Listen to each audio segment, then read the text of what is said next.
नमस्कार मित्रांनो, स्वागत आहे तुमचं आताच्या ब्रेकिंग न्यूजमध्ये।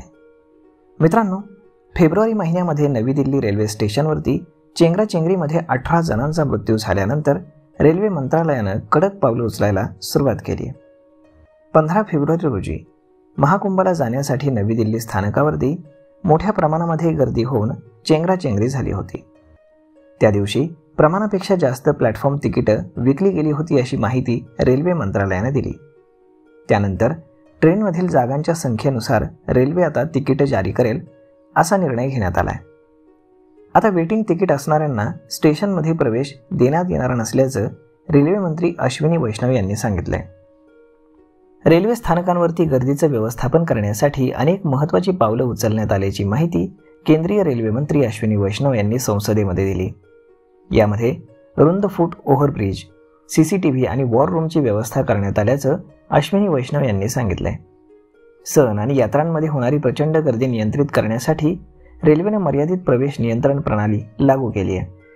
या प्रणालीनुसार स्थानकांच्या बाहेर होल्डिंग एरिया तयार केला गेला आहे, कारण ट्रेन प्लॅटफॉर्मवर येईपर्यंत प्रवाशांना प्रवेश दिला जाणार नाही असंही अश्विनी वैष्णव यांनी सांगितलंय। 2024च्या सणासुदीच्या काळामध्ये सुरत, उधना, पटना आणि नवी दिल्ली येथे होल्डिंग एरिया तयार करण्यात आलाय। महाकुंभ दरम्यान प्रयागराजच्या 9 स्थानकांवर देखील ही प्रणाली लागू करण्यात आली होती। इथला प्रतिसाद पाहता देशभरातील 60 स्थानकांवरती कायमस्वरूपी होल्डिंग एरिया तयार केला जाणार आहे असं अश्विनी वैष्णव यांनी सांगितलं। आता देशभरातील 60 स्थानकांवरती जिथे वेगवेगळी गर्दी असते तिथे संपूर्ण प्रवेश नियंत्रण यंत्रणा लागू केली जाईल।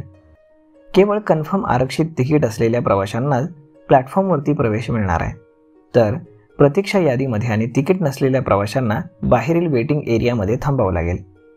अनधिकृत एंट्री पॉईंट देखील सील केले जातील। तसेच वृद्ध, निरक्षर आणि महिला प्रवाशांना मदत करण्यासाठी प्लॅटफॉर्म तिकीट हे जारी केले जाईल अशी माहिती देखील अश्विनी वैष्णव यांनी दिलेली आहे। तर मग मित्रांनो, अशा पद्धतीनं आता जर तुमच्याकडे कन्फर्म तिकीट नसेल तर तुम्हाला रेल्वे स्टेशनवरती एंट्री मिळणार नाही। यावरती आपलं काय मत आहे हे तुम्ही आम्हाला कमेंट करून नक्कीच सांगा। आणि जर हा व्हिडिओ तुम्हाला आवडला असेल तर आपल्या जवळच्या मित्रमंडळींसोबत देखील हा व्हिडिओ तुम्ही शेअर करायला विसरू नका। धन्यवाद।